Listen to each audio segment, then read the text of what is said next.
Spauldeen. I heard the satisfying thwack when the Spauldeen hit the broom handle. It flew a long, high arc toward the Quas's roof. If it bounced and landed in the street, it was an automatic double. With the bases loaded, that meant 2 runs in the game. If it landed in the gutter, we wouldn't see it again until late fall when Mr. Quas would toss it to the ground with all the others, faded, rotted, as useless as the clumps of wet leaves. Please bounce, please bounce, please bounce. If it didn't bounce, it was an out, and we lose. End of game, no do-overs, touch black, now you can't take it back. It meant 75 cents and a mile bike ride to the candy store, 3/4 of a mile if you cut through the path between the 2 houses that backed up to ours, then took Surrey to Aberdeen, Aberdeen to Kent, and then Kent to Hillside. Joe screamed, "I told you we should have got a Penzy Pinky!" Nobody paid any attention to him. All eyes followed that ball's trajectory. But I knew that he was right. The Pinky only cost 35 cents, which left some money over to get pixie sticks, nickel nips, or a pair of wax lips. If it landed in the gutter, no great loss. Economically, it was the smart move.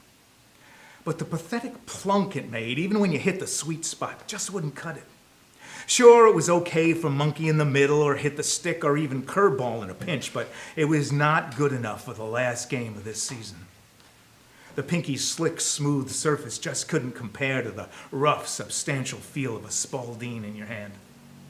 A Spauldeen sailed when you threw it, flew when you hit it, stuck when you caught it. It was worth a week's allowance. So, over Joe's objections, that's what we bought. That summer had been long and glorious. Carefree weeks of playing ring-alevio, hide-and-seek, flashlight tag, long after the night was lit only by a couple of street lamps and the blinking tail ends of what seemed like 1,000 lightning bugs. In June, our 8 years together at elementary school ended. 9 for me, Joe, and Kenny, if you counted kindergarten. On Monday, we'd start high school. Start our not-yet lives that had been waiting patiently for summer to end, for childhood to end.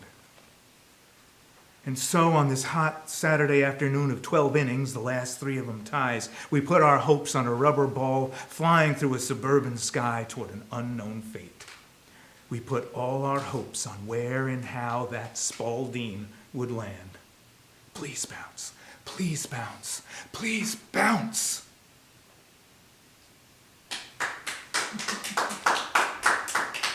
Thank you.